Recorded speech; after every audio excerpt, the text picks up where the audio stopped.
You are now tuned in to the AL Podcast Network.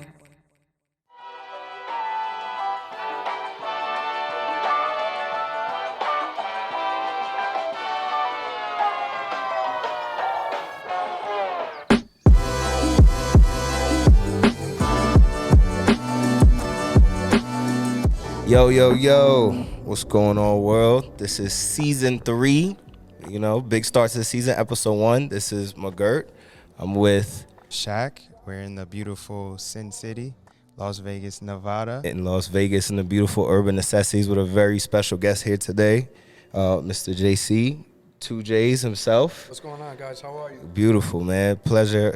First of all, we want to thank you for having us, man, because, your store hasn't even opened yet. We're here right now. It's, what's today, Wednesday? Having a friends and family tomorrow. Grand opening Friday. Gave us the pleasure of being here today, man, so we appreciate you, bro. I'm honored and humbled to have you guys here, man. Any friend of A's is a friend of mine. And, when he put me up on game on what you guys are working on and all the positive stuff that you're trying to put out there, it was a go right out the gate, bro. So Perfect, I'm man. happy to have you guys here, and I hope you guys enjoy your time while you're in Vegas. Thank you. Yeah, man, we're definitely. trying to. It's definitely a lot. It's a lot to take in. I'm trying to not get too spicy early, but Yeah, you gotta be careful. it's dangerous. He almost ended up drunk, and it was only like 5 o'clock. So Nah, I'm good. We were at PF Change. It was late. But, big shout out to Big A, who set this up for us. Shout out to Ariel, Sharif Bardi himself. Appreciate you, bro. So every episode we have a cadence. So around the cadence around this episode would be perseverance, right? Just because where you have gone and what you have went through to get here in Caesar's Palace, have your own store in Caesar's Palace, man, it's amazing. And we want our audience to definitely understand the process that it took and what it took to get here. Correct. I'll let you talk a little bit about like the backstory, and then of course we'll ask like questions in between. But definitely, just can you give us a little bit about the backstory of who you are? I'm still trying to figure it out, honestly. Mm-hmm. I know it looks like I have everything, as you guys, received a tour here a little while ago, and I said, I'm doing this and we're doing that, and we happen to be in this, you know the history here, right? Being from a boxing background with the family and all that, and all the monumental people that have had residencies here. There's just a lot of culture and history within these walls. And, I went through some hardships. I went through some things that I probably shouldn't have, but I allowed myself to go into these like holes that are a little bit deeper than the average person digs for themselves. Like most people, I was living outside of my means. I wasn't really being very respectful to people, to my own credit, my pockets. Like I just did everything like the stereotypical ignorant way that most people from a difficult upbringing or the hood, those things that you choose. And, it's been a while now, but I'm originally from Jersey. I came out here because I have a daughter who actually graduates high school during our soft opening. That's amazing. It is, but it also sucks because dad's got to do what dad's got to do. You know what I'm saying? To be able to provide. Is that your only one?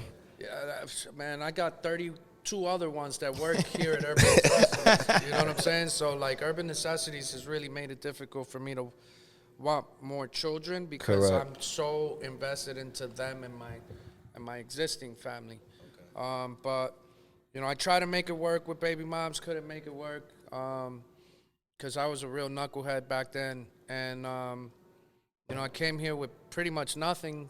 Thought I could put my little $20 in a slot machine, turn it into 100, and that I could flip that 100 into like some weed, and then I could break the weed down, and then I had it all planned out. Was that 2001? That was it was a while ago because Aaliyah's 18, so at that time Aaliyah was maybe like 6 months old, and I tried to make it work with her baby moms, but it didn't really work out. So I'm back on the street, and for a really long time I was scared to tell my story, especially when I opened the store because I didn't want people to think like, yo, this homeless dude is gonna like, he's asking me to like sell my shoes, but is he really gonna pay me? Is he organized enough to? So as I started growing the brand, and like I noticed more and more people were paying attention, like I really didn't feel comfortable with what the image was. Like, oh, I'm lying to all these people about like who I am, and it's not even about I need sympathy or I want people to look at me like, damn, I got to root for this dude because he came from that. It's just I knew that there was a lot of people that are looking at me. Like when you're in the sneakers or in a hoarding, this is hoarding on a whole nother level. Collecting on a whole nother level, right? Like there's got to be some deeper issues with that person.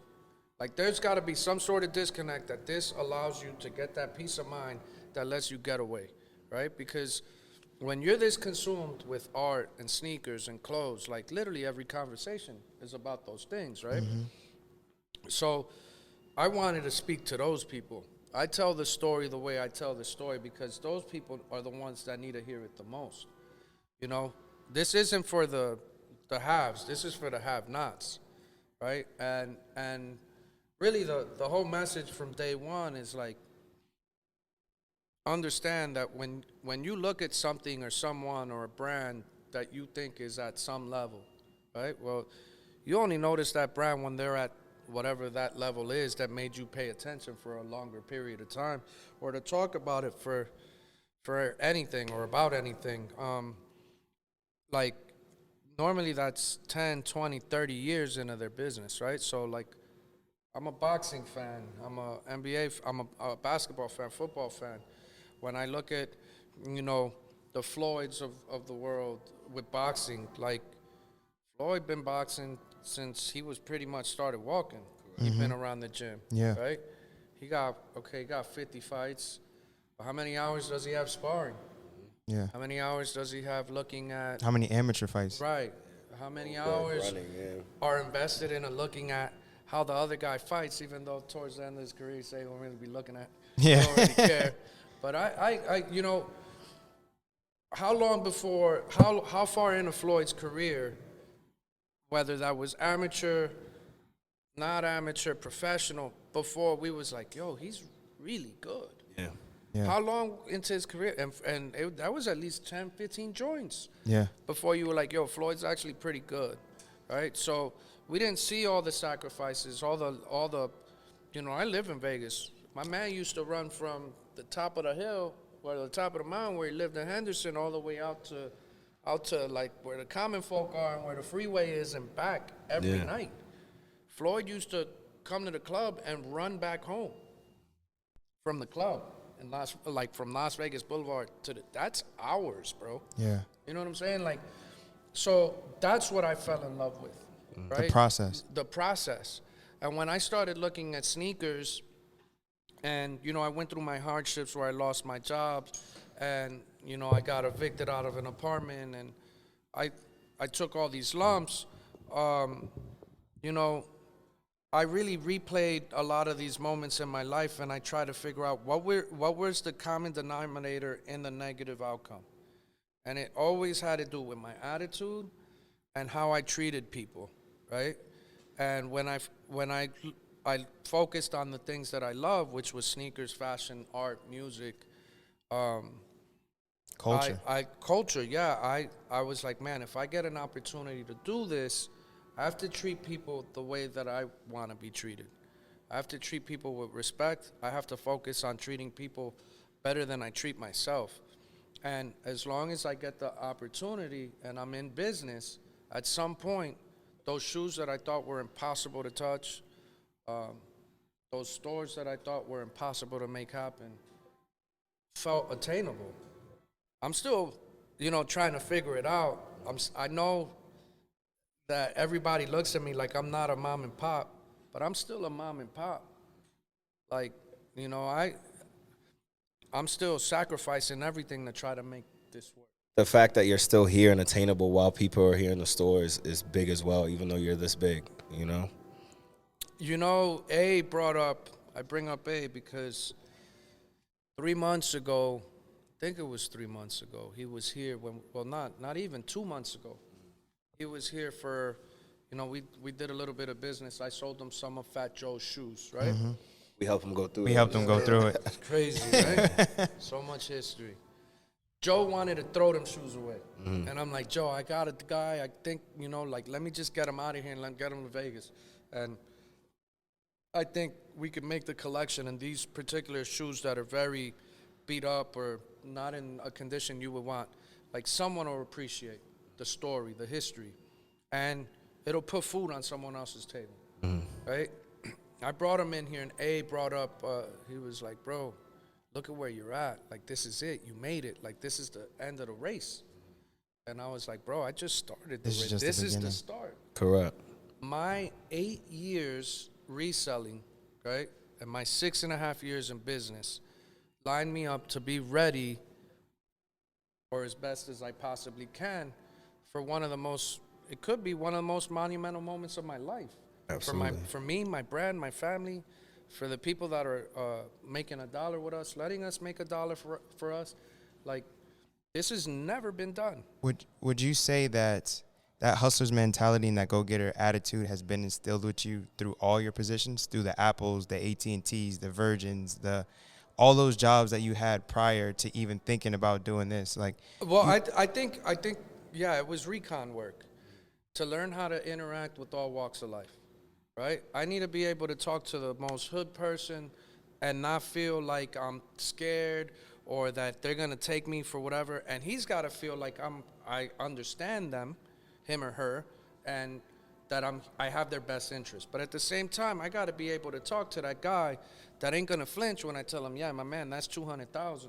You know what I'm saying? Like, you have to learn how to curate and tell that story and make everyone feel it won. AT&T taught me how to do that with urgency. You were top 3 in sales, right? Top 3 percentile in sales for sales. AT&T in the whole United States. Like, I won all sorts of awards for them. I used to work at Sony in here. I was the first sales rep for Sony ever to do 7 figures in sales and warranties. Like, think about it. You never buy a warranty, bro. Yeah. I did 7 figures in a month with that. Yeah. Taking 3 buses to come to work for that. Yeah. Right? But, I still didn't appreciate. And I really had to be stripped of everything to appreciate everything that's been in front of me. My wife wanted me to open a store right when we met, and I didn't even want to do it. And then we split, and I had to find my way, and I caught my opportunities, and once we got the opportunity to open a store, I was like, yo, I can't do this without her, man. She got to be here. Yeah. That was in the Boulevard Mall, right? Yeah, in the Bully. First store we opened was in a hallway that had been closed for 5 years. My store had been closed for 7 years. I didn't have no neighbors my first 6 months. But my first 3 months, I did $1 million. You had $40 when you started.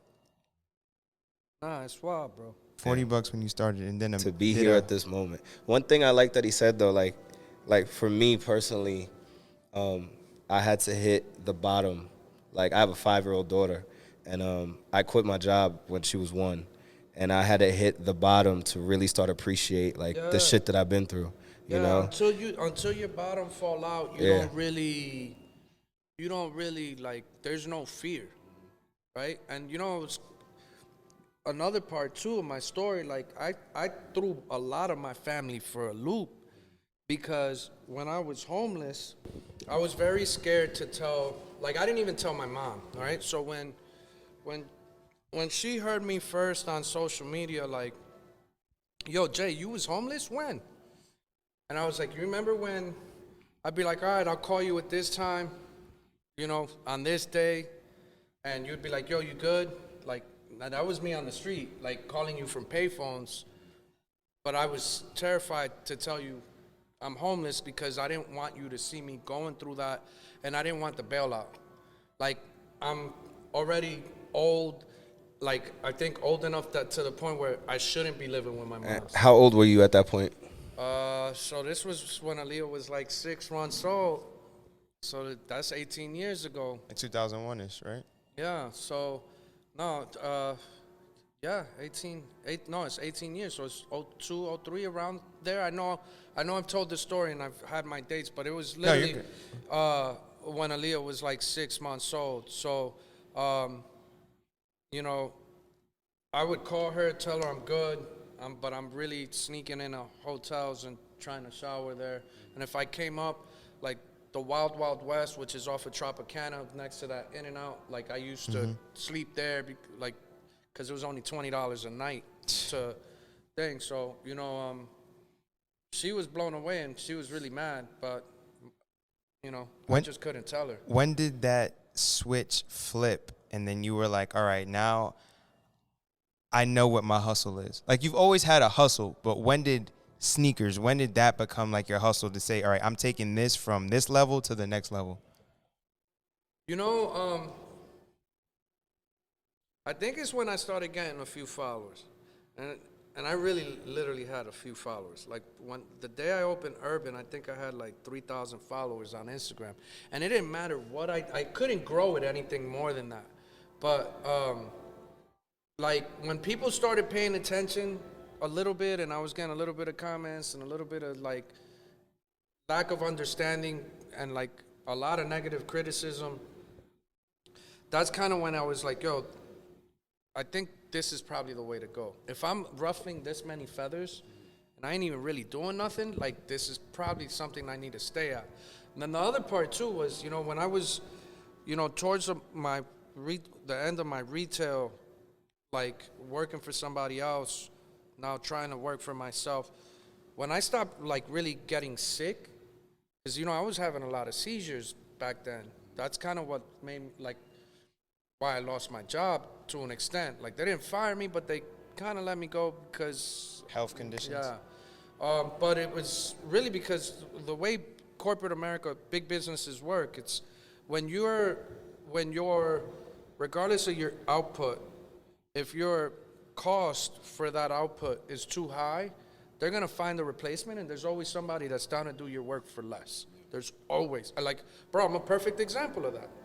I'm doing consignment at 10%. Yo, I should be at 30, 40% in here, right? It's the lowest consignment rate in the country.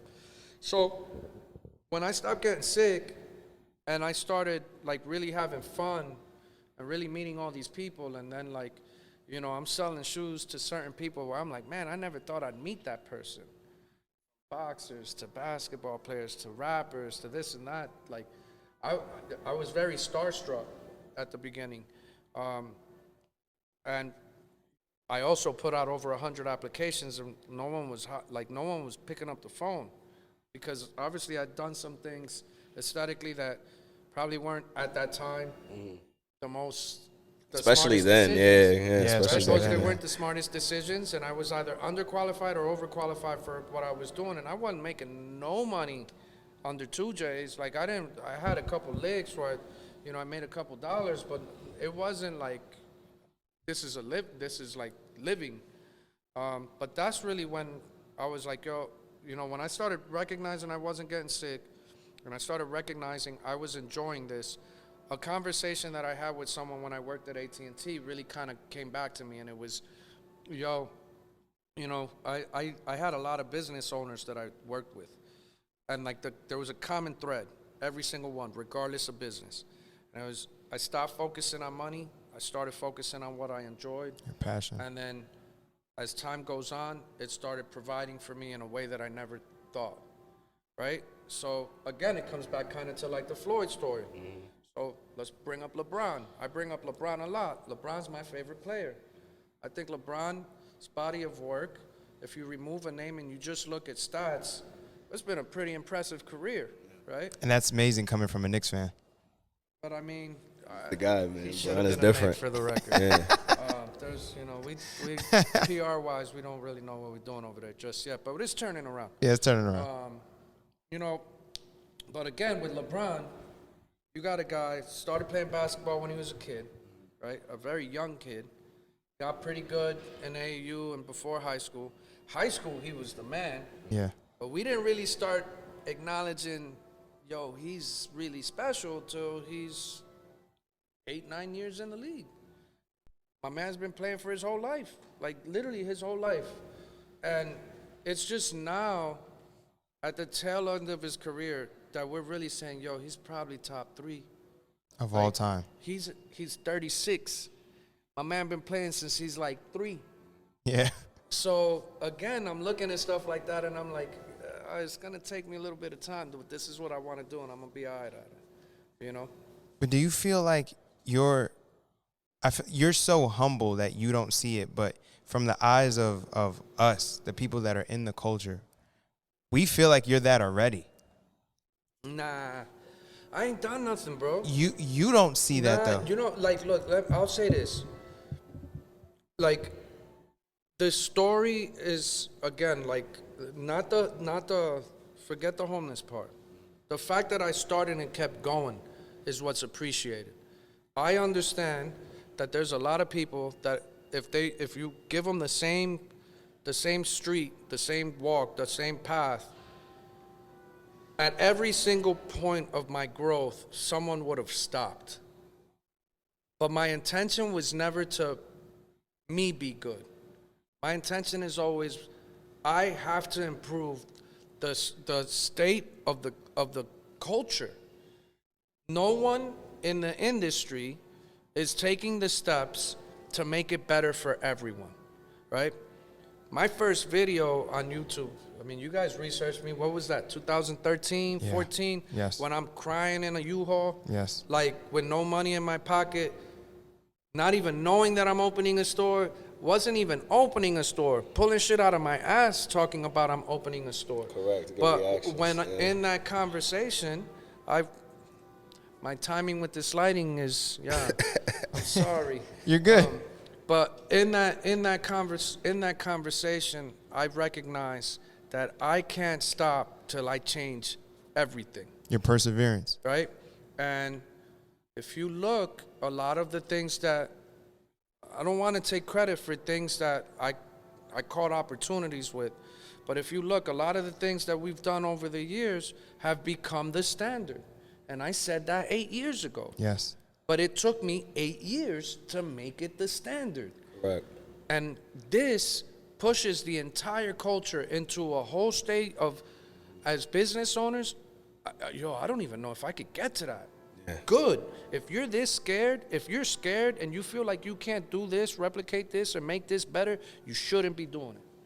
Set the standard, people. If it angers you, frustrates you, motivates you, inspires you, yo, that dude's 3 times my age, and I got 3 times the lifespan left in me, I'm going to be way past that dude. Then I served my point. I served my purpose. That was my intention with the game. I wanted to make it better. It was never about, I figured if I take care of everybody, and everybody became literally everybody, 30,000 plus consigners, all the people that we've motivated and inspired to go resell, start their own businesses, changing all walks of life, regardless of age group, color, like region. Like, yo, this shit's beautiful, bro. That's what I'm proud about. Fuck this store. I don't care about the store, bro. This is a pain in my ass. Like, seriously, this is a massive headache. And it's scary, and I'm literally investing money I have, don't have, probably money I'll never recoup, and I don't care, because I'm going to continue to have other opportunities that I don't have to take money out of this to be able to generate. And I've forced myself to become a more efficient reseller, a more effective reseller. I built my credit. When I started this, my credit was like worse than what my living standards were. You know what I'm saying? So, but your boy got good credit. Hey, shout out to credit. Hey, you need credit, especially in this day and age. You need everything. But yo, a 13-year-old taught me that. Wow. You know what I'm saying? So like, I'm humble because like at the end of the day, yo, anybody could take this from me, bro. And when you're this dependent on the community to support you, when you don't have corporate sponsors, you're not a big box store, you don't have the cosigns from everyone and their mother, you have to take it. And that's what I'm doing. I'm taking what I feel our culture should have. And I feel that I'm a great ambassador and that my staff and my team and my brand can hold it down for the next however long it has to hold it down till somebody comes and fucking knocks us out the park. That's it. You're special, bro.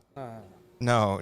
I want to give you your flowers, bro. You're special because how many people, and the answer is 0, how many people do you know can go into Mayor's house, Fat Joe's house, but purchase their collections, bring them here. Let me stop you. I didn't purchase them. They were consigned. Okay, I apologize. Consign their collection. Even that, go into their homes, consign their collections.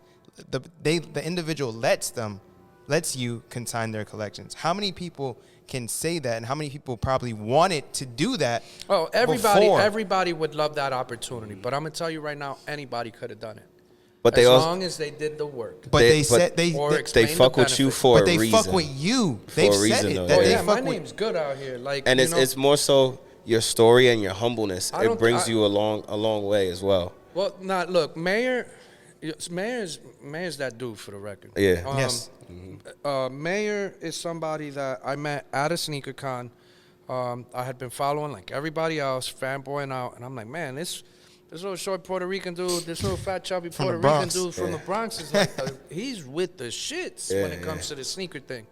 And when I met Mayor was still in that, I'm a bend shoes. I don't care about everybody else with this reselling thing. I'm not with this reselling thing. Like, it's corny. Like, I don't understand. They go get a job. Mayor. Right?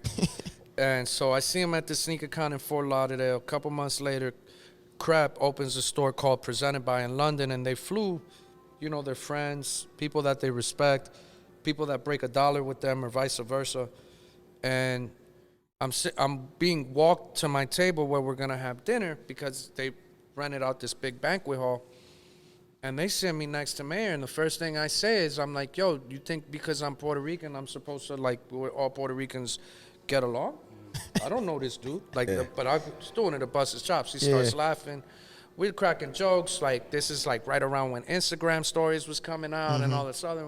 We're on each other's Instagram stories, cracking jokes. It was like we had known each other for 100 years.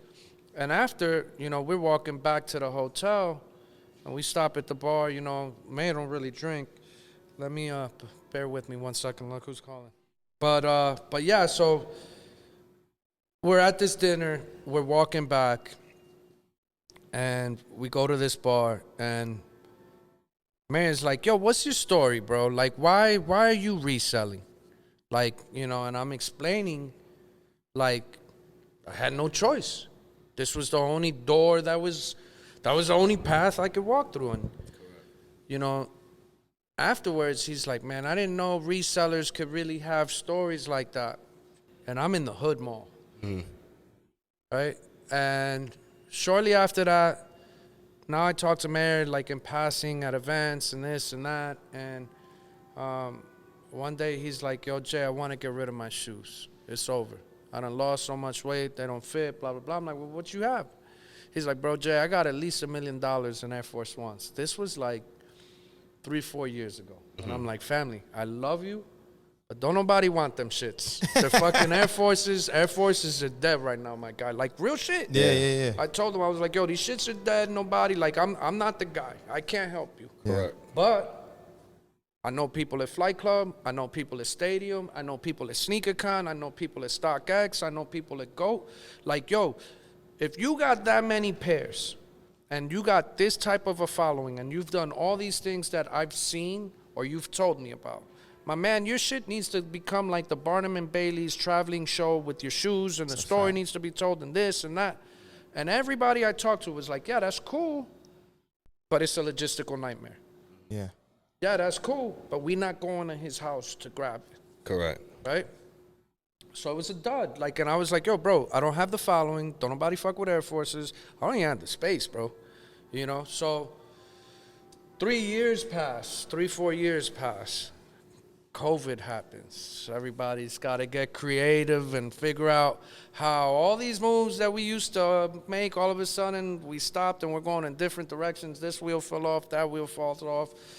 I lose my partnership. Well, I don't lose, but we amicably split. Bear with me, I'm sorry. Look, I'm still figuring out how to sell people 2 left feet. I sold Robert Fold 2 left shoes today, apparently. What shoe was it? Undefeated Air Max. Man. Wait, the 97s? My man spends 14 bands in here, and I figure out a way to sell 2 left feet. Were those the undefeated 97s? Yeah. You have a whole story behind it. He sent you the picture. It was a 2 shoe. Wasn't that the shoe you was You like? can't make this type of shit up. This is what I'm trying to tell you. This is my life in a nutshell. That was the complex costume. Yeah, that was a movie too. That was a movie. So COVID. I'm no longer with American Eagle. I have to disable my website. The store's not running. Can we get a brief background on that? American Eagle deal? Yeah, that Mayor made it happen. Okay. If it wasn't even for Mayor, I wouldn't have even had the conversations with the people that got me. If it wasn't for Mayor, I wouldn't have seen the ladder that I had to climb to get to that conversation. Because I wanted to always know, like, what made you choose or what brought you in? Yeah, exactly. American Eagle out of 7 years in a row. I'm going to Agenda, Magic and Agenda. I'm trying to talk to brands, learn how it works, how things move, trying to get cool in the Urban Necessities. Excuse me. And for 7 years, I'm being curbed 24/7. All right? So now, year 8 comes around, and I'm like, no, I'm not going to go. I'm not going to go. And then last minute, I was like, fuck it, I'm going to go. Mm-hmm. So I'm getting curbed again. I see Mayor walking with Joe, and I'm like, man, if I'm walking with them, somebody's going to pay attention to me. So Mayor used to be a brand ambassador or the guy that Doc connected for TACMA for a little bit. Okay. TACMA is an acronym for They Could All Kiss My Ass. Okay. Right? It wasn't about telling people to kiss your ass. It was about seeking no approval to get done and just getting shit done. Yes. So he's like, sit down, tell these guys the story. So I tell him my story. So the sales rep is like, man, you gotta tell that to my boss. Tell the sales rep the story. Sales rep's like, yo, tell my boss my story. I tell the boss the story. Boss is like, yo, you gotta tell the owner. I'm like, all right, well, where the fuck's the owner? Where the owner at? Yo, he's at the Wynn in one of the villas. Just go over there. I am so uncultured. I ain't never seen no shit like the Wynn Villa. That sounds OD. No, it's like $15,000 to $25,000 a night, depending on the villa. We from Deltona, Florida. Yeah, no, I get it. Well, I'm from a neighborhood that you could walk in and out of in Per right? like in a very small amount of time. From where Eddie's from. Oh, okay. So I go in there, and my man comes down like some steps. He's just wearing, like just regular. Like I was like, wait a minute, this is like, nah, this dude runs that brand. Yeah. Like it didn't correlate. It didn't click. Yeah. So he's like, yo, all right, check this out. He didn't even have me tell the story to him. He just put a camera in front of me and was like, tell the story. And walked off. And then next thing you know, like, he takes that, they edit it. He asked me, yo, can we do, and the Agenda's rolling around again. And he's like, can we just do our version of Agenda in your store, bring our merch and, da-da-da-da. Yo, they sold out. He got all these brands that had never, and it was based off my cosign pushing it. Yeah. Right, so we did a couple of joints together, like little pieces of collabs and this and that. I did some stuff that donated all the proceeds to Puerto Rico. Like I did a lot of stuff to help Puerto Rico. During the hurricanes? Yeah, during the hurricanes Gotcha. and all that other stuff.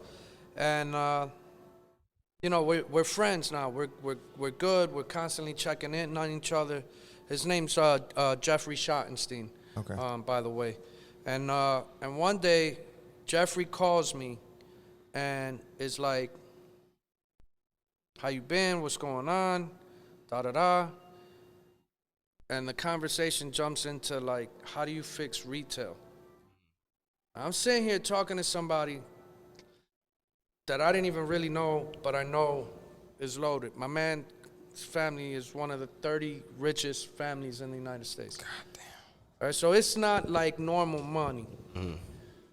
And he's like, how do you fix retail? So I'm sitting there, like, legit processing. Do I tell this man or do I not? Is he gonna take my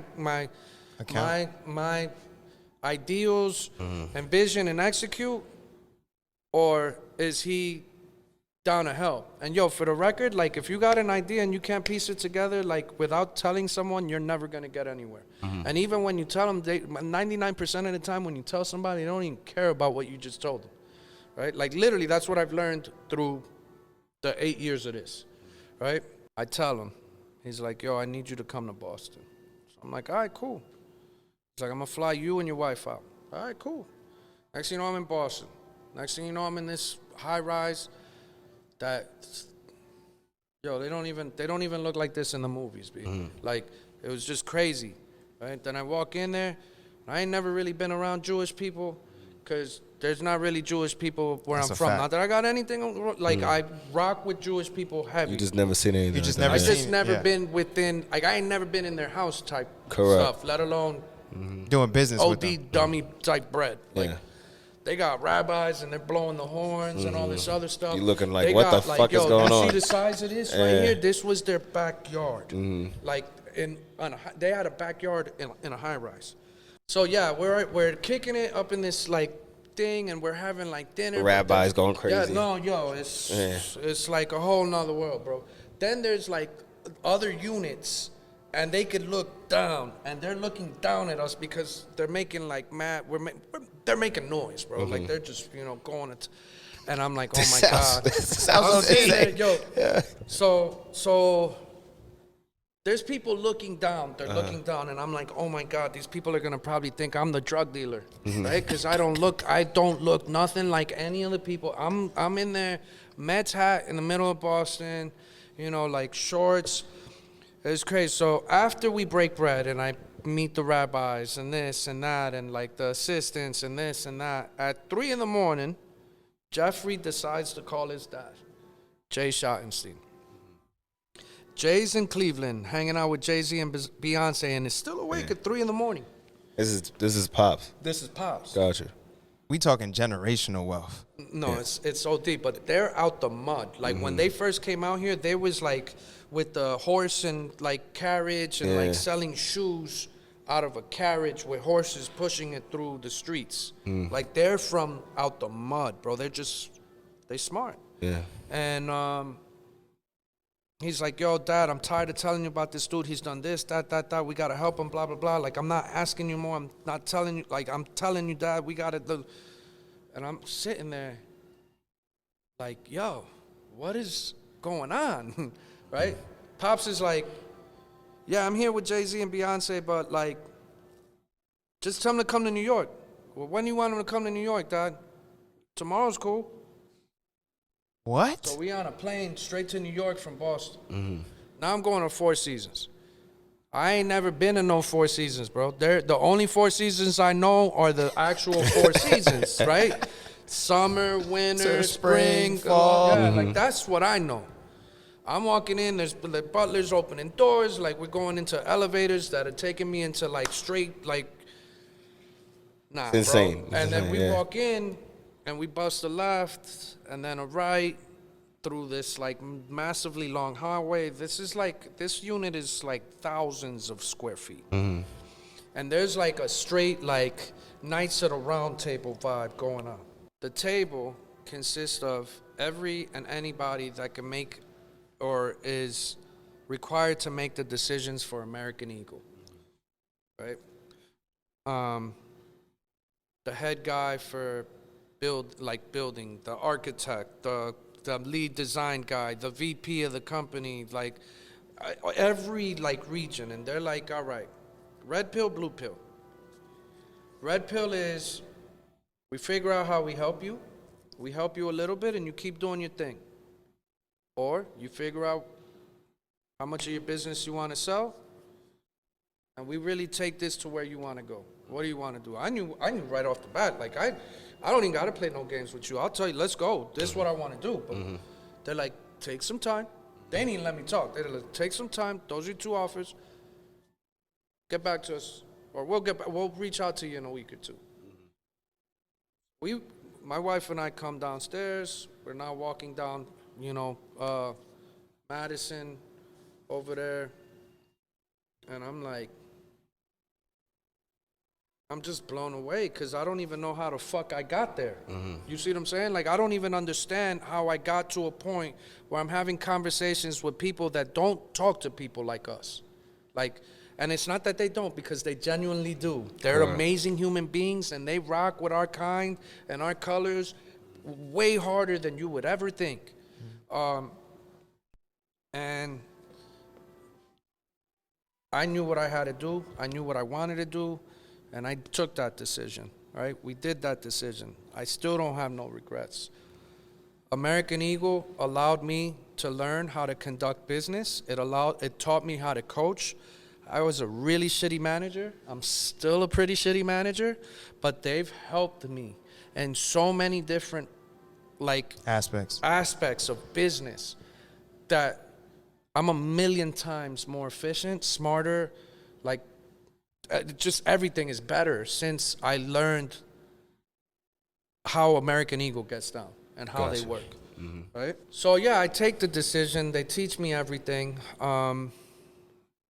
COVID happens, and I'm happy to be here. I caught the opportunities.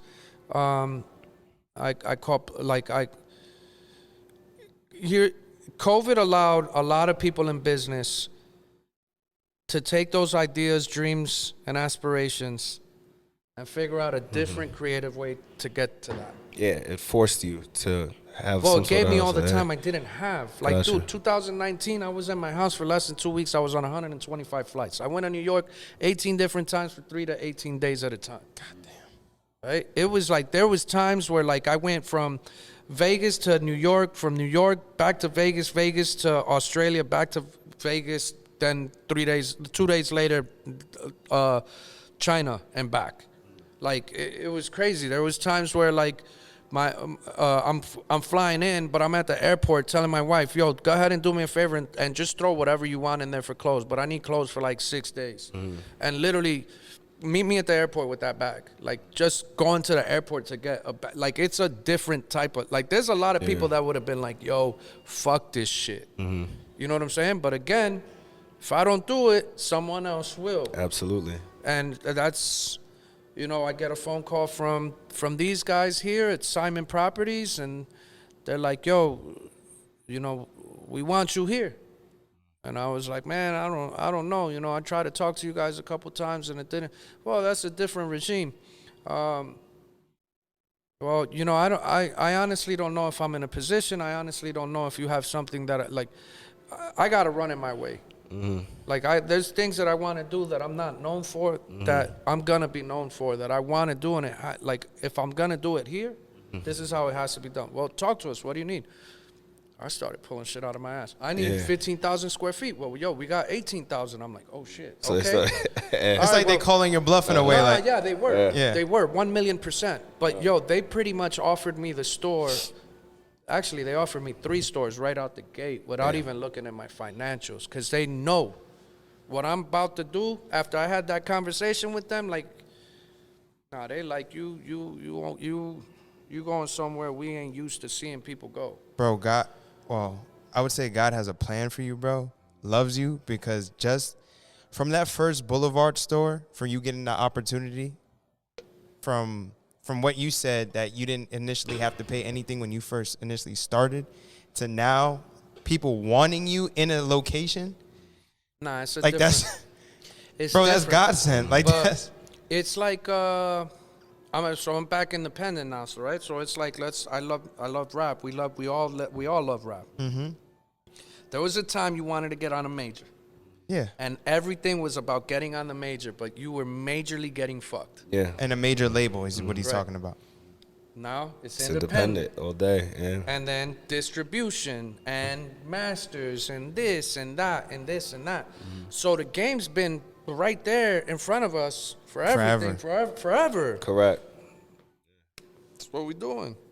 I got a quick question for you, not to veer off that, but me and A were just chopping about this whole trip, and he was saying how he met you, and he was talking about, yo, this nigga will come in SneakerCon and just clear shit out. And I'm like, who the fuck is this guy? How important is SneakerCon in this journey? Oh, it's everything. Yeah, because we went to think about Miami. Mm-hmm. I wouldn't have had the platform to act as ignorantly as I did over a course of 6 years that made people say that. Mm-hmm. Who is this dude? Yeah. And then so it's I came in creating content about this type of stuff. That's probably hold on one second. Thank you. So where were we? We were at SneakerCon, and you were explaining the platform. Yeah, so, ignorance. So I'll tell you, when I first started going to SneakerCon, I was sneaking into SneakerCon. Really? Because all right, so they were like, nah, you're bullshitting, Jay. This isn't true. But Yeah, it doesn't then, even sound true. I went back, no, and not that I was sneaking in, because they did agree to that. Oh, okay. But how I had to get to that. So I come up with the concept of the heat lockers. I'm like, yo, I think I got this idea that's going to change the sneaker game. I'm the guy that started it here in the United States. Like, what's up? Can I bring one? Mm-hmm. Can I come? Sent them the email 35 times. Mm-hmm. And I got one reply, finally, after 35 emails. Yo, my man, don't bring your machines and don't bother coming to the show either. And I was like, the fuck? Okay. Mm-hmm. No, I can't go to SneakerCon. I'm not cool with SneakerCon. I'm going to go to all these small little events. Mm-hmm. So I go to small little events, and it's not enough, right? The platform of the store is not enough. Like, I'm doing all this Willy Wonka stuff and doing skits and, it just wasn't enough engagement. I start asking other vendors to give me vendor passes so I could now sneak into sneaker cons, and I'm going with 3,000, 5,000. I ain't got no money. Yeah. I'm the first guy that if he had a lot of a shoe, he showed you all of that shoe. Mm-hmm. Before me, before that time, if someone had 100 of a shoe, they only showed you one and then told you the sizes and didn't tell you if they had multiple of the sizes. So I'm doing this more and more and more, scaling. I think I spent $35,000 at one. Mm-hmm. And Alan, the owner of SneakerCon's like, yo, my man, this is starting to become a safety hazard. You need to slow down. Why don't you just, if you come, I'll give you a tape. And it went from there. And then it just started getting crazier and crazier. To now you pulling up in semi-trucks. Now we go like with 53-foot trailers. Yeah, and now it's like, I got to take your whole table. Or this next video is going to be pure comedy. So it's really helped me with growing the brand and building the awareness. Mm-hmm. Doing that work, doing the grunt work has really helped me kind of learn the system and speed it. Mm-hmm. And just as much as we're making impact with the store experience, I think that we have some products and services that are going to come out that are going to change the online experience too. So I give a lot of credit to SneakerCon for who I am and my brand. Mm-hmm. And I'll never say no to them. I'll go to SneakerCon till I'm in my grave. Mm. SneakerCon to you is what you are to Ariel. Because Ariel talks about you so highly. He's told me he's going to get the leg tat. He's going to get your logo. Yeah, he told me and it bugs me out. Yeah. So SneakerCon to you and he looked at me with the most serious face. He was like, nah, McGirt. He's like, yo, I will get that. He said, I'll get Urban Necessities and SneakerCon logo on me, and I'll be happy with it forever. It's literally it's a trickle effect, right? Like, correct. So how they helped you out, you helped him out, and now we're here because correct. of him. Yeah. So it's a trickle effect of, he said it earlier, my brother said it earlier, like, when you're good to people, good things come back to you. Yeah. Well, I mean, but we learned that so late in life, right? Yeah. Absolutely. Yeah. I'm almost 30. I'm 29, and like we were just talking, like I was telling all of them, I was like, yo, we're staying at the Cosmo. We got a terrace at the Cosmo, and I was like, yo, like 2-3 years ago. Rich. I was like, yo, 2-3 years ago, I was so broke. I always think about like a moment that I have with my daughter where she was like asking me for milk, and I didn't have no money for milk, like to pour in the cereal, and I just started like breaking down crying. And like that was the moment I was like, I got to change this shit, and I never want to feel this again. Yeah, we gotta have that. You know? So I was like, when I get on that terrace, I'm probably gonna cry. I was like, yo, I'm probably gonna cry later. I feel you, because I've done that. You can't make any of this shit up. No, at all. You can't, like, yo, y'all are gonna leave here and be like, yo, this dude Jay, yo, bro, he's still like, nah. My man had Everlast calling, complaining, and crying, screaming at front desk people. Then he had Everlast moving boxes. We was moving boxes, like Sriracha and Hot Sauce boxes. My man that sells sneakers brought me, like, I'm moving 1,000 boxes of Sriracha, bro, like. And then you sold 2 left feet. 2 left shoes. To somebody that spent $14,000 in the store. It's been crazy. And then you got your whole friends and family event tomorrow, so you have to get ready for that pretty much. And I'm filming a rap video. Can you tell us the artist? Yeah, it's Static Selector, Terminology, and Bun B. Bun B. Who, here, it gets funnier and crazier. Monster's filming the video. Terminology's people are editing the video. And Bun B is the one that came up with the whole concept of we need to go to Vegas and shop at Urban Necessities to get sneakers, ice cream, a haircut, and tattoos. And I ain't never had the UGK logo tatted, but I might do it at Urban Necessities. That's fire. That's fire. Right? Yeah. And then... Is this an exclusive? Yeah. So then, Pete, Terminology, like 4 hours ago, sent me the song. Uh-huh. That's mixed by Static. And it's like shout-outs to Jaysse and Urban Necessities all over, like both verses, bro. Mm-hmm. I'm hearing Bun B and Terminology say my name and my brand in a record, like, and then you come in here to film the video for it. Correct, yeah. And get tattoos and haircuts and ice cream. In the store that you built after all these years. You can't make it up. Blood, sweat, and tears. Literally still, right now, even at this point where I'm supposed to be at the peak of this mountain, I'm blood, sweat, and tears more than ever before. Yeah. Where do you feel like personally, what do you want to do next personally? Not so much brand-wise. Not Urban Necessities. Not Urban Necessities. You. But Jaysse Lopez, like, what do you want to do personally? I'd like to figure out how to be a better husband. I'd like to figure out how to be a better dad. I'd like to figure out how I get more time for my family. I'd like to figure out the conundrum of sneaker consignment or consignment in general in the next 3 years. I'd like to turn this into a $500 million business. And then I got to go find the next problem that's going to make me lose my shit for the next 10 years. I have to, like, I can't sit still. Mm-hmm. But I also understand how social media and sneakers and culture works, and culture doesn't let you be in the culture forever. You hold on, you ride it for as long as you can, and you got to let go right before you know you ain't got it no more. Mm. The white hot space.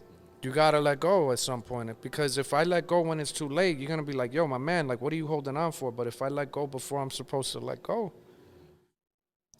But the brand you're building will be forever, so essentially... If this plays out the way that I think it will, this will be here way beyond my years. So you essentially will make your imprint not only with us, but culture forever. Like, you're playing forever. You're no longer in that space no more. Like, so saying that you have to let go is essentially, maybe you feel like that, but as far as like the brand and what you built, it's gonna go on. It's gonna go on. It's gonna be here for forever. So I don't want to be looked at as fat Elvis Presley. Mm-hmm. That's still out here performing shows. But Elvis Presley didn't have a record label. That's what that would be like. But Elvis Presley had the world. Oh, absolutely. Absolutely. You know, so, like, I don't want to be Elvis Presley, bro. But I feel like you're more so in that Jay-Z aspect, that space. Right? Like, people could say, listen. My bank account, I'm not even in, like, listen to me, and I know that it's not you're not measuring off of money. No, yes, I'm not. But, nah.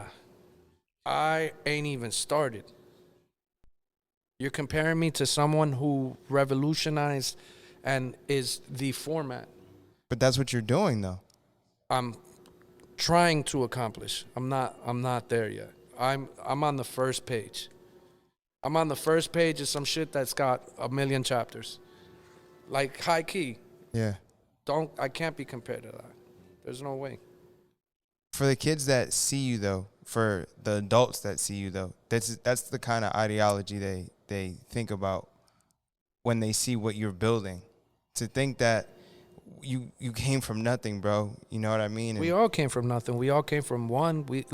Here's the yeah, I get it. My wow is a little different than the average wow, right? But we all start with the least amount of knowledge, the least amount of support, the least amount of revenue, the least amount of everything. It's just there's one thing that's the same in all of it. You started, and you didn't stop. That's really the only common thread.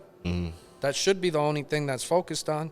It shouldn't matter if you came from, spoon-fed, mud. Like, it don't matter. A win is a win, and you can't discredit a win because I started 12 floors below you. You know what I'm saying? Like, it's the same win. Correct. It's just some stories sound a little different, or somebody could relate more because I look more, or sound more, or act more. You know what I mean? Like, that's really the only. It's all the same though. So I was watching one of your vlogs, and when you went to Boston, you were talking to a gentleman that worked for Concepts, right? Yeah. And then you also went to another gentleman's house who had Term. who had a whole bunch of like a museum of music. So you working at Virgin at one time, right? One point in time in life. Yeah. The question I had was, if you had to pick, you being a music connoisseur, right? You had to pick a specific album that reflected your life. What would that be? That's a real fucked up question. Man, you know how bad I've been wanting to ask you this? Like, Yo, there's so many albums I love that, like, they never get old. I think one of the best gems I ever found while working at Virgin, which was a long time ago, Self-Scientific, Return. I don't know if you ever heard of that album. No. Never. Chase Infinite, DJ Khalil. So back then, there was no internet like there is internet now. There was no Instagram. There was no Twitter. There was no MySpace. There wasn't none of that. There was, you had a cool album cover, or someone co-signing you on the record, on the TV or the radio station. That's what you had.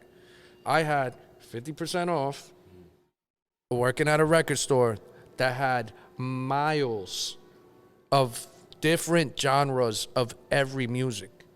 So literally blowing my entire paycheck walking up and down aisles looking for cool album covers. And I was really intrigued by this one album, and it's amazing. Like, I listen to that album to this day. The first Jedi Mind Tricks album I listened to a lot, and coincidentally, my boy is on that album, B.A. Baracus, who is Al Uppercut on Instagram, which is one of the coldest barbers in the whole game. Mm-hmm. And I used to go to school with that dude. And I didn't even know he was part of the original Jedi Mind Tricks till like 20 years later. It's crazy. Because I just got lost in translation. Yeah. That's amazing. That was an album. I mean, Chino XL, Poison Pen. Like, I was really into like just all sorts of different. Like, it wasn't just one genre, man. But to say an album that's me, I don't know, man. Like, that's such a tough question, you know? Yeah. I have a playlist. So I started a playlist for the store that I've shared a couple times on social media, where one night and not being able to sleep, I was just like, I'm going to make a new playlist. I'm going to just take every song I like off of every album. Yeah. Right? But I started with the very first album, and then I worked my way up to present day. And I'm currently at 4,000 plus songs on this one playlist. Think about how much time that is. How many albums I've had to listen to have 4,000 songs on a playlist. And but it's crazy that you say that, because that means they all mean something to you. They all. A lot of them I have memorized word for word.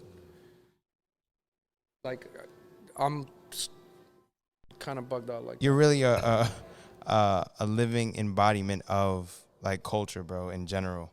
Nah, but I love this shit, bro. This shows how much you love it. Exactly. I also just want to touch like just your takes, as you obviously showed us the tour of the store, but the people that are listening that are not here, that are going to see this footage later, just like everything you incorporated into it. Like, you spoke about how you enjoy tattoos even more than sneakers, you know? So can you just touch on that? I wanted to be a tattoo artist so damn bad. Yeah. I used to go to all these damn conventions. Like, I love that culture. And like Robert Foe, who was in here earlier, I've known for 12 years. I seen him kind of do the same thing in his realm, but he's killing it. Like, he's in a whole nother universe. They have way better margins than I'll ever see. Yeah. Right? He's been able to change the lives of hundreds of people. Like, taking people out of really crappy environments, teaching them art, and teaching them how to do the art. Right? I used to be like the tattoo, like equivalent of the gym rat.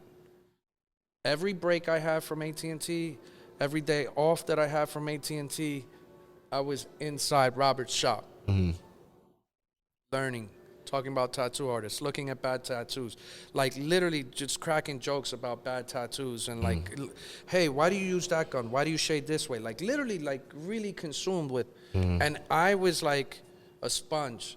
Any artist that he talked about, I instantly started following. I instantly became a fan of, and it got to the point where he pretty much offered me a job right when I opened the store. And it was, do I go work for one of the coolest people I've ever met in my life in an industry that I love, or do I do sneakers? Now I gotta work for myself, even though I really fucking want to do that. Yeah. You know? And we always talked about like, man, it would be cool to have something like this, and Blend here the we two. are. Yeah. I get this opportunity, and I tell these guys, hey, this is what I need to do. And I was like, bro, you the homie. You the first one that really taught me anything. Come on, bro. Let's stake our flags right here. Let's go. And he was like, yeah, let's do it. And then, like everybody else that's under that umbrella, I had no idea was under that umbrella. But I've known Sleep 12 years. I didn't know that they got the same manager. Yeah. You know, like I've been following Duffer for years, but I didn't know they had the same manager, right? And then everybody else, they all got the same manager. So, but I've known all these dudes and had interactions with all these dudes, and now all these dudes, which is literally hundreds of award-winning artists from all over the world, that I've already had some sort of interaction from me going to conventions all across the country, because I have award-winning work on my legs that I've shown off, and like I've won, 6 awards with my left leg, a couple with this leg, a couple with what I got on my chest and stomach, and like I used to be like the equivalent of like a roadie groupie type, like, you know what I'm saying? Like a poster boy. I was literally traveling around the country without a dime to my name, following all these guys that I thought were living the life. And now here we are. Yeah. So basically you're saying when you have a passion for something, you specifically, like, you just Consume yourself. consume yourself with it. I'm excessive though. I'm very excessive. I mean, you have to be. Does that change over time? Like, so you may have been into sneakers and then of course we know you're into tattoos. Does a tree branch always grow in the same direction? Fair enough. You can't, like, yes, go consume, learn, but don't disrespect or take for granted all the other things that are right in front of you, because you never know. Like, when I met Joni, like, she was like, yo, when we started talking and dating, she's like, I like sushi. I can't date somebody that don't eat sushi. I was like, oh, I love sushi. Kidding me? Let's go right now. I couldn't stand it, bro. Yeah. Like, I was terrified of eating it. First 7 times we ate sushi, I threw up. First 7. First 7. God and then, damn. there was a couple months now. We've been dating for months. And she's like, yo, let's go eat sushi. And I'm like, fuck sushi. I do not want sushi. I cannot stand sushi. Da-da-da-da-da-da-da-da. A couple weeks ago, well, about a month and a half ago, I'm taking a meeting, or I'm catching up with an old friend. But I guess it's meeting, but I'm catching up with an old friend. John Dolman, who's the drummer for System of a Down. And we're hanging out here, and he's like, come on, let's go eat. We got to go eat right now. Let's go eat, because I got to get you out of here. We got to talk, blah, blah, blah. Like, we never talk. Like, we got to talk. I'm like, all right. Takes me to Nobu. I'm like, oh, my God, You bro. eating sushi. I'm eating sushi, and I'm eating, and I'm like, yeah, this shit is really good. Like, what the fuck was I bugging about? Yeah. Like, why was I, it was just the textures were freaking me out. Now, like, then I ate sushi with John, then I'm kicking it with Everlast, and I'm eating sushi 3 days in a row, and then I'm coming back, and I'm taking wifey to eat sushi, and she's like, oh, my God, I'm falling in love with you all over again, because now you want to eat sushi. So it's my point. It's like, you can't, because you've heard something or thought something or told something, discredit something and not experience something, right? And it's a natural human trait to go based off of someone else's experience that you don't fuck with this. Yeah. Right? So it's part of growing up, man. And sushi's actually really, really fucking good. Yeah. I love sushi. You know what I'm saying? I got another quick question for you, man. I haven't seen anybody ask you, but this is another. We got the cheat code with A. He was like, make sure you ask him why he cut his dreads off. I was fucking pissed. Oh, man. I Crocheted them way too much. I dyed them way too much. My locks were like down to here already, and I'm pretty much going like this, and locks are just they're coming out. So yeah, that's kind of why I cut them. He was saying something about a bet, something like that. Bet. He says a bet that you and your wife had. Unless he's giving me false information. Nah, it wasn't. I don't think, Come on, think it was a bet. We gonna call him right now. That's definitely Ariel. He's gonna be like us. This was a bet. Let me see if she's up. She might be asleep, but I'm gonna call her anyway. I don't think I made a bet. Did I? He was like, yeah, ask him because once he hit a certain number, he had to cut off his dreads. That was a.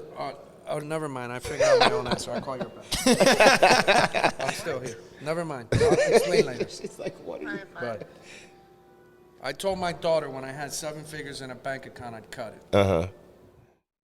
You got 7 figures, so you cut your dreads. When I had 7 figures in a bank account, I'd cut it. Keyword had. Fire. But this was more than 7 figures to build. Yeah, I'm sure. Oh, yeah. Yeah. Just being here. Like, for the people that are just listening, you don't understand the magnitude of this store that we're sitting in right now. There's not a single film crew that can do it justice. Yeah. Nope. You have to physically be in the store to not only see it, but to feel it. It's got a different type. It's got a different type of energy, and I felt it when I walked in. Exactly. This is higher power, bro. To come here and tomorrow and to once again appreciate you. Tomorrow's gonna be the most ridiculous moment. Yeah. How'd you make that? Like how did what? First of all, what made you think about doing that? Right. Soft opening. Like doing the whole congregation of the people, because when you think about it, you're gonna have a lot of people that everybody in that specific room is going to be of some importance. So having them all come together, and like you said earlier, let's break bread with each other. You know what I mean? Let's make money with each other. So what was that like networking idea? Like, oh, let me just do this soft opening and then have everybody network rather than just have it focused on you. This is now 1, 2, 3, 4, 5. This is technically my 5th grand opening. Mm-hmm. I never really had a soft opening. We're open. And every single one of those grand openings, I never had enough time to dedicate to everyone that was in the room. Everybody that supported, appreciated, respected, allowed. I didn't initially anticipate that it was going to be 400 people. Mm-hmm. But these are 400 really cool-ass people that are worth putting in a room and like creating something that's like never been seen before. You have Grammy Award winning artists, you have movie directors, you have sneaker influencers, other shop owners, chefs. You have all walks of life. And all of them get to the chav. You know what I'm saying? Like, all of them get to that chicken. And these are people that I want to see. So this whole building is me, my friends, and people that I respect, and people that I'm always down to make $1 with. The Billion Flavors is me and the homies. Skin Design is me and the homies. Haircuts Don't Lie is me and the homies, right? So how do I continue to keep the money circulating within the family, within the friendship, within the whatever you want to call it? I could extend that, and I could bring in athletes, managers, like it's everything. And I'm literally telling everyone, interact and talk with everyone, because if they're in here, I trust them, and if I trust them, you should too. Mm. And 400 people were like, damn, I'm down to go. Hell yeah, let's do it. Yeah. Is it hard having so many different partnerships and working with so many different personalities? Yeah. How do you make it work? You focus on the solution. You don't focus on the problems. Acknowledge the problem, focus on the solution, and keep it moving. I tell that to my staff all the time, and I've said it a million times on any content that you've seen with me. Yeah. Focus on the solution. Cool. So I had a a series of questions revolving around your sneakers, just to kind of like bring it to the closing.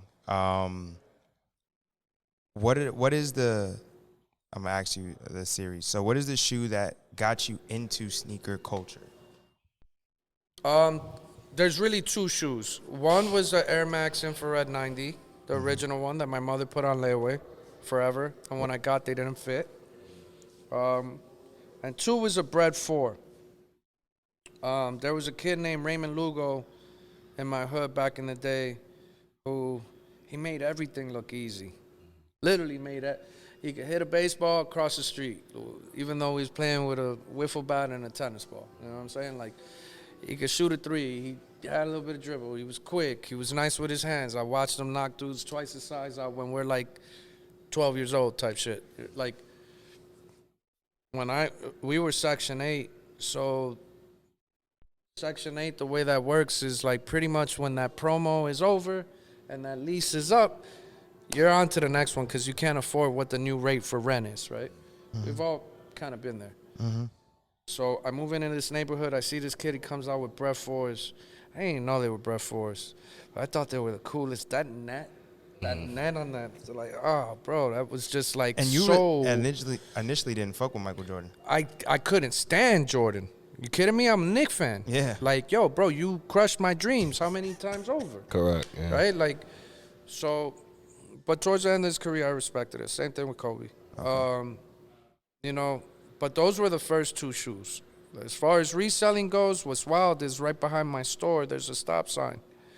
And that's the first place I ever stood in line for a sneaker, for the Area 72 Barclays Plaza. Yeah, that's crazy. What's even crazier is that in the employee parking, there's a bunch of bushes right there that when Nike used to have releases, they would make you stand in line out there. And what I didn't know is that towards the end of it, like Fear 3, Fear 4, Fear 5, and I'm standing in line, like this is when like people are getting rowdy, they're fighting, cutting in line, and I'm trying to diffuse situations and also figure out creative ways to generate revenue because I'm standing in lines, I don't even got money for the shoes, but I'm bringing PlayStations and TVs and doing PlayStation video and 2K and Madden tournaments at the line so I could pay for the shoes. And then I'm bringing barbers, and then I'm bringing barbecue grills, and little did I know that 8 years ago, while I'm doing that, now this, literally, like not even 100 feet away. Yeah. Which is amazing, man. Your story is amazing, bro. Man, it's fucking beautiful, bro. It's real life, beautiful. Like from nothing, you know. So you definitely deserve this moment. Like he said, you deserve your flowers, bro. So. Bro, like just sitting at home, bro, and continuously just hearing you tell this story to people, bro, and like where you came from and how hard you pushed and the perseverance and what you had to go through and just. I have a choice. Yeah. What other choice did I have? But you think about it, and complacency is definitely a thing in a lot of people's lives. It's the most annoying shit that I have to deal with day in and day out. It's the most annoying shit. I have lost more employees because of their lack of effort or like lack of motivation. I can't be around people that are not self-motivated. I can't be around people that just want to wait for someone else to create the solution for you.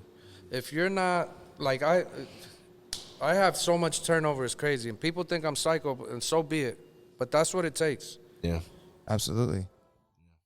Because that's not who you are as a person, and those individuals who you it's hire. It's negative energy. I can't be around negative energy. We were explaining to certain people, like even just flying here for this, they're like, you guys aren't making no money yet. And I'm like, yeah, but it takes all of this. It takes taking the risk and doing this multiple times over and over. When you build a building, you don't build it from the roof down. Correct. You know? It's a fact. And a lot of people don't understand it, man. You know? How many L's have you taken in the beginning of your career to be here right now for us to have this conversation, right? Mm-hmm. I mean, are they really L's? Lessons. Yeah, that's a lesson. Like, and I don't mean L's as far as like losses, but more so lessons. I probably still got a billion more to learn. I'm learning every day. Yeah. No, it's wild, man. I'm excited for the next 48 hours changes the world. Absolutely. And just to reiterate, man, we appreciate you so much for having us here. No, I'm honestly like truly excited and humbled that you guys are here. I think that, tomorrow, make the most of it. Yeah. Make sure you get every little free thing you can out of Billion Flavors. Yeah, that's a fact. Because, the way these people been commenting on my little post with the little thing, apparently it's a little too much money. But I think it's gonna be exciting, man.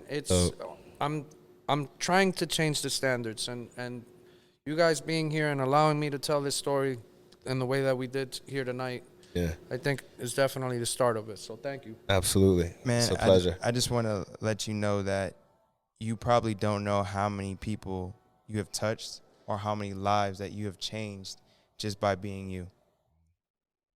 That's a beautiful thing. Yeah. Thank you, bro. Yeah. Honestly, bro. Thank you for real. Yeah. Honestly, man. So, again, before all of us are getting fucking emotional. Yeah, that's a fact. Good. Yeah. We'll get the fuck out of here. Thank you. We get the fuck out of here, bro. Yep. But like that, we're out. All right, bro. Much love. So you know how there's parts of the videos that sometimes get chopped out and then they go, and then there's like an extra clip and here's a bonus. So while we were doing this whole little thing, I had 2 different deliveries of Icon walk in, but this flag that came in earlier, this flag was in the front of my store, hanging off the front of my store when I first started 7 years ago. 7 years ago, I knew that everything that's on that flag is what this needed to be, and this is where it needed to be. That's why I OD. dropped the mic and walked away. That's OD.